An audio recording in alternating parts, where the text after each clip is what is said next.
Hello and welcome back, and that's right, today I want to talk about these. I want to talk about the Asustor Flashstor series of NAS devices. Now, I'm already working on a review for these devices along with a few little tests along the way, but in the short term I thought rather while those reviews are going out, you guys waiting around, I thought I'd do this, a before you buy, or more likely, a should you buy the new Asustor Flashstor 6 or Flashstor 12 Pro. In this video, although we're going to go through the specs of course, and I'm sure they're somewhere on screen, this video is to help you decide whether this should be the next big data storage solution for you, be it because of the speed, be it because of the scale. And in this video, I'm going to give you 5 reasons why this may well be the perfect turnkey network attached storage solution for you, but I'm also going to give you 5 reasons why it might not be and you should remain on the fence a bit longer. So without further ado, let's crack on with number 1.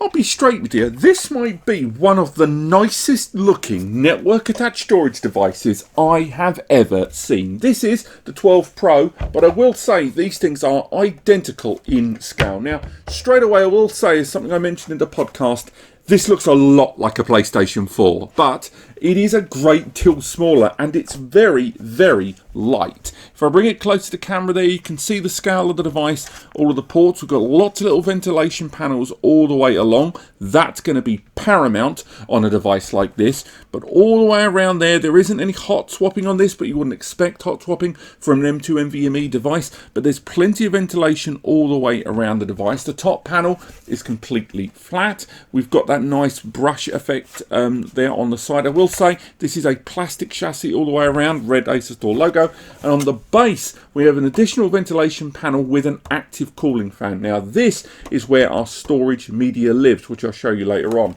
But ultimately it means that this is an incredibly compact system, whether it is you're going for the 6-bay system or you're going for the 12-bay, and you go for around up to 4 TB of storage, I think is the accepted norm in M.2 NVMe's, except if you go down QLC now and you can start hitting 8 TB a stick. That's a huge amount of super fast SSD storage in such a compact manner, and the fact that it is also ridiculously portable, because obviously this at the moment isn't pre-populated. You buy it and buy your own SSD from wherever you want, and you can partially populate and add drives over time. But even if you fully populated this, it would add nothing, because M2s, they weigh, you know, in the double digits of grams. So again, I gotta give them kudos for some cool levels of design. Not only the shape, the portability, the LEDs at the top and the LED lights around the fan on the side, it is a very, very attractive system. Now this is something I didn't really go into much detail on when we did the preview video for this device, but I do think it needs some worthy attention. I will obviously in the review talk about all the ports and connections. I'll go into a lot of detail in that, and I've already covered that there. But what I really want to talk about is this port right here, an SPDIF, a Sony and Philips digital interface. Why is that a big deal? Well, because a lot of users out there that have got high spec audio media servers, or they're running incredibly complex audio files, you know, FLAC, kind of high dense raw audio, that want to run that crisp audio into their sound setup there, or maybe they're running an audio server like Rune and stuff like that. For those users, they want to have a direct interface from the device for the pure low latency crispness of that audio, and to be able to take advantage of those enormous files. I think OBB as well. Now that alongside an HDMI 2.0B port, which means alongside 4K at 60 frames, it has a better bandwidth management, means that this device not only is going to be incredibly compact and low impact, and also low noise, I should add as well, but on top of that, you have got some incredibly unique, and in at least in audiophile circles, tremendously well desired ports and connections to interface this into your home multimedia setup. Right, so let's talk about those 6 and 12 bays of M2 inside this, because frankly, given the scale of this device, I think it's incredible that they've managed to put that much storage inside this and maintain a new chassis design to ensure that cooling airflow all the way through. Now, this is the 6 bay, but if we look just at the 12 bay Pro Series device, I've already removed the 8 screws that keep the 2 storage areas in place. So at the base, we can remove this area here, and this reveals not only a USB powered fan at the base, but there is each of those slots in there. All of them are PCIe Gen 3, and again, you don't have to fully populate this device straight off the bat. The other side, once you've removed the screws, the top layer comes off. And there we go, on the other side of the chassis, we've got the other 6 bays of storage there. So either side there, the 2 12 bays of storage. Hopefully the review will be live soon and linked in the description below. But that is a huge arrangement of storage, so close to each other at the top, but with that quite powerful and low noise USB powered fan just underneath it there inside. The rest of the system inside, if you have a look at the top, you can just make quite a large arrangement of heatsinks, and on the 12 bay there is an additional controller there to manage the PCIe of all of those additional bays inside there. But again, fair play to them. That is a huge amount of SSD storage they've managed to crack into a frankly insanely small chassis. Alongside the hardware, of course, this system does also include Asustor's own NAS software, ADM, and with it a whole bunch of application features and services that are included with pretty much any Asustor NAS. But because of the architecture of this, there's a few basically fully featured stuff all rolled in. But ultimately, with that, not only have you got support of things like BTRFS and snapshots, but on top of that, you've got a multitude of client applications for desktop, for mobile clients, and even stuff that you can do within the web browser and plugins. On top of that, for those of you that want to run VMs, there is third-party support with VirtualBox, or for those that want to run Dockers, you can run Portainer inside this directly from the available range of apps and services to install. There's multimedia applications there, there is backup applications, synchronization applications there, and indeed, if you want to synchronize or back up to the cloud, there are individual and grouping applications all included too. There is a huge range of apps, and although their platform isn't quite as evolved as the likes of Synology or QNAP, such as the surveillance application there is a little bit basic compared to the others, and there isn't an AI powered photo tool, it has to be said that for the base level range of software and applications and services in a user friendly form, the software that this arrives with is still pretty darn good, especially when you start talking about the price tag of this thing. That's right, the price, because up till now, I haven't even mentioned the price. I'm sure it was there at the beginning. But this is the 6 bay model, and that is the 12 bay model. The 6 and the 12 Pro. And this is the QNAP TS464. Why am I bringing this now into the equation? Well, because this knocks around for about 550 nicker here in the UK and about $550 to $600 US. Okay, it's a 4-bay NAS. It's got the same CPU as these. It's got 4 gig of memory, just like these. It's got 2.5 GPE, like one of these, and it has M2 support on this. So it's 6 bays and it's got 4 hard drive bays and 2 M2 bays in it. And again, $550 to $599 depending where you are in the US. Now this 6 bay model here knocks around for $499 from what I've seen online. It is cheaper than that 4 bay. Same CPU, it's got the same amount of memory that can be expanded the same way, and it's 6 dedicated bays of M.2 NVMe storage. It's got USB 3.2 Gen 2, 10 gigabits per second. That's right, I can hear you in the comments thinking about that last video. On top of that, you've got your 2.5 GBE, you've got HDMI at that 4K 60 frames there, and for that kind of money, that's insane. And of course the 12 Pro is more expensive with 12 M2 storage bays inside there.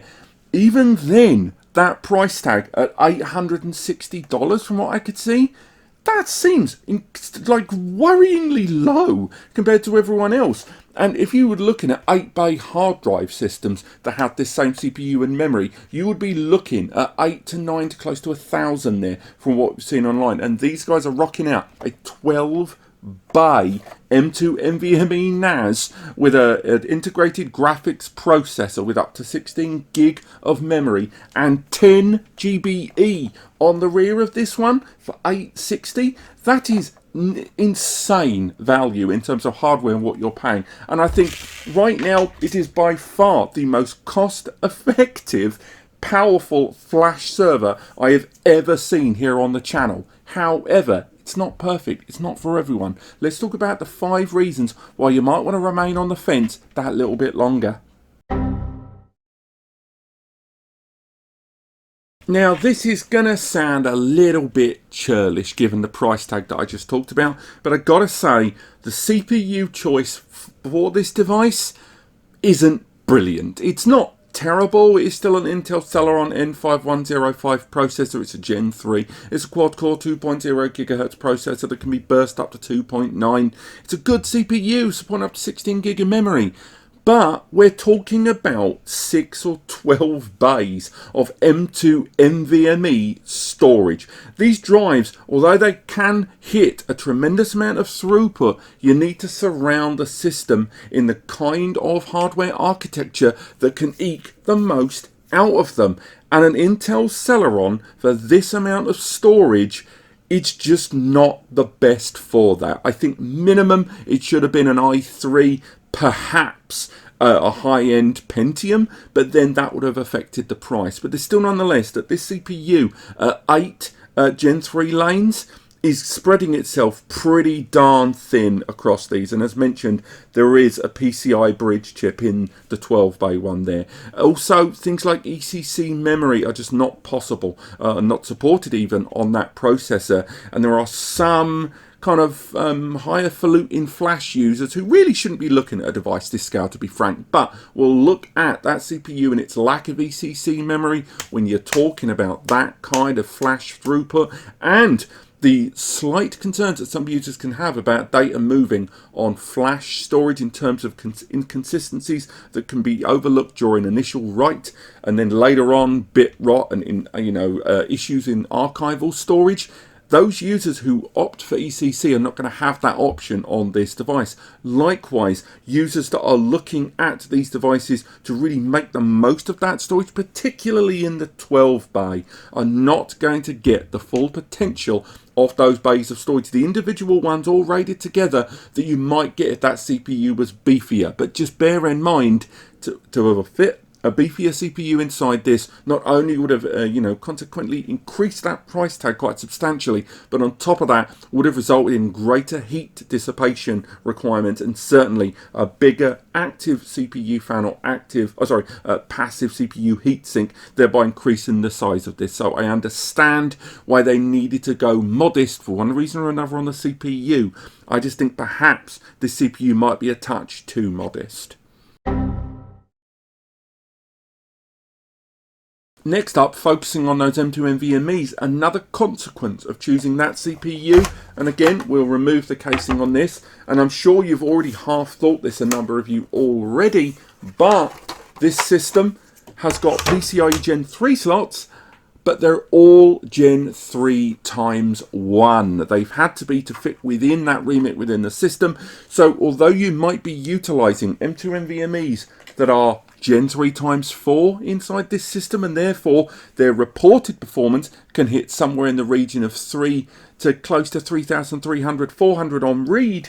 This system is going to have to bottleneck every single one of those down to 1,000. Now, yes, because of the CPU having access to all of these at once, the RAID configuration within those storage pools and the merging of the mean, you're still going to get much higher than PCI 3 times 1 IOPS speeds and internal performance speeds due to having multiple drives being accessed at the same time by the core system. But there's still no avoiding that the SSDs you're going to put inside this that are, again, hitting 2,000 to 3,000 are going to be limited to 1,000 megs per slot because of that CPU choice, and ultimately meaning that this system is probably one of the reasons in which it maintains that price point, because they know this system is going to have those throttling happening on each of those drives because of the availability of their PCI lanes on the chipset processor combo.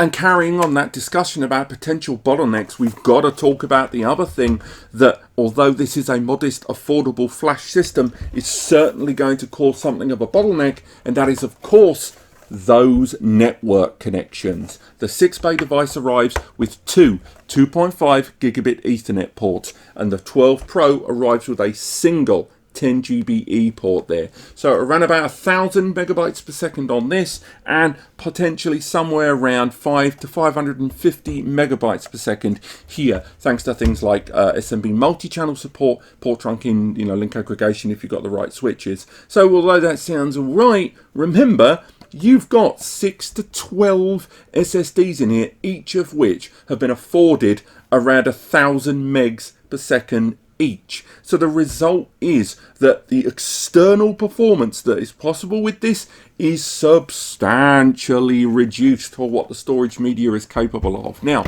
there are USB to network adapters out there that you could use to further improve the network connectivity. You've got a couple of 10 gig USB ports in here that you can use with adapters, and Asustor themselves have produced several. But there's still no denying that perhaps if they perhaps got to 8, or with the 6-bay device, roll in with a PCIe upgrade slot, if that was in any way feasible, rather than going with that bridge there to add the other 6 bays, who knows? But still, nonetheless, that is quite a consequential reduction in external throughput that you're going to have with this, given that you're buying the device for performance level stuff, that although you can feel that performance internally, there are clear bottlenecks externally on this, which again are a consequence of trying to remain within that price point on this and remaining within that user group and that CPU. So we can't really complain to pay that much for something like this, but there's still no avoiding that by doing so you are throttling your external throughput. And once again, I'm going to remove the casing on this, because this is the 3rd time I think I've done this in this video for you guys, and I'm going to wonder if any of you have noticed a thing that I was surprised by right at the beginning. There's the back, there's the front, or depending on which way you're looking at it. Where are the heat sinks? That's right, this is a 12-bay system. We have an active fan, I'll give you that. And on the inside of the other side, we have no cooling there, no dissipation panel there. Now, I get it. They're trying to keep this thing affordable, and indeed, if you go to Asustor's website, they do provide heat sinks that you can buy as an optional extra on this. And indeed, if you look at the Asustor Gen 2 series device, you can get that, which has got M.2 slots on it, included as well. But heat sinks, these are M.2 NVMe's running a combination of 6 and 12 bays. In the case of the 12 bay, you've got 6 sandwiched with 6 on the other side and an active fan on the other side. The heat on those SSDs, even if they're being throttled to PCIe Gen 3 times 1 by consequence of that processor, that's still a lot of heat. And I would want the fans to be pulling the air through and out away from heatsink panels there. I've talked about this on this channel at length about M.2 NVMe's needing heat dissipating panels or heatsinks on them, because the heat being generated by the controllers, less so the NAND, needs to be dissipated. And regardless of these being throttled down to 3 times 1, if they're being accessed all at the same time in this compact fashion, I am very, very surprised that Asustor do not include the heatsinks with this. Yes, you might buy some heatsinks from brands like WD or Seagate that include heatsinks, or you'll go for ones that don't include the heatsinks, and therefore the fact that you've got to go out and spend $5 to $10 on a heatsink, yes, it's not much money, but that only super underlines the point that they should be included inside this, especially when we've talked already about Asustor's upgrade card that arrives with heat sinks. This device, they've included the heat sink, so they're aware of it. So I'm very surprised that a flash device like this does not have those heat sinks either in the accessory box or pre-attached for removal on each of those bays. Finally, a bit of housekeeping, and we got to talk about it.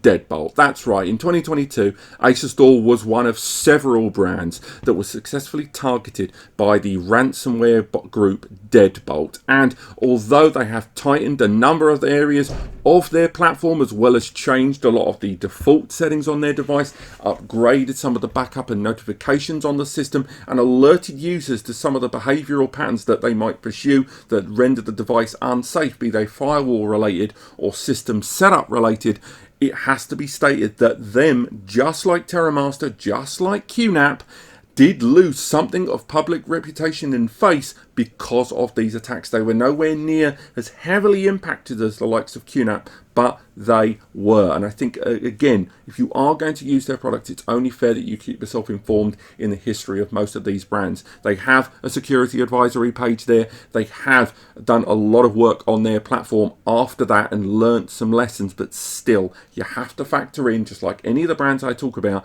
that if there has been a very recent ransomware issue, it's not just about the ransomware impact, it's the attackers going for it, and a lot of these things are built on Linux anyway, and therefore a lot of the vulnerabilities stem from Linux vulnerabilities that then get patched in later kernel revisions, and then a million squillion different kinds of software in the world that is built on that have to apply those patches. But nonetheless, the way the companies conduct themselves, and although Asustor, I would argue, handled Deadbolt probably better, I would say, than, at least in public persona, than TerraMaster and QNAP. If you look at the forums, they were still impacted there, and it's only fair that we include that in this video. But this has been a before you buy, should you buy, about the Asustor Flashstor series. That is one lovely looking NAS, and I hope you agree. Maybe there's some points I missed. Maybe you disagree with my points. Let me know in the comments. The full review on both of these devices will come soon. And although I've not done any benchmarks, because I'm still waiting for the SSDs, because I've got lots of 2s and 4s of SSDs that I can use, but definitely not 6 or 12. In the meantime, I'll direct in the description to a couple of areas online where we found a few users that have already run benchmarks on this device. So hopefully they'll be linked below. Otherwise, they'll be linked on the article that we put out on this device. But apart from that, thank you so much for watching. If you've enjoyed this, click like and subscribe. If you need some free advice, or you are still unsure about whether this or any solution is right for you, the free advice section over on NAS Compares, the big blue button on the right, is available on the pages. Also, free community support forum at Ask NAS Compares, and the Discord is live as well, so you can check all of those out. And finally, if you need any further help, use the comment section. It's right there. Apart from that, thank you so much for watching, and I'll see you next time.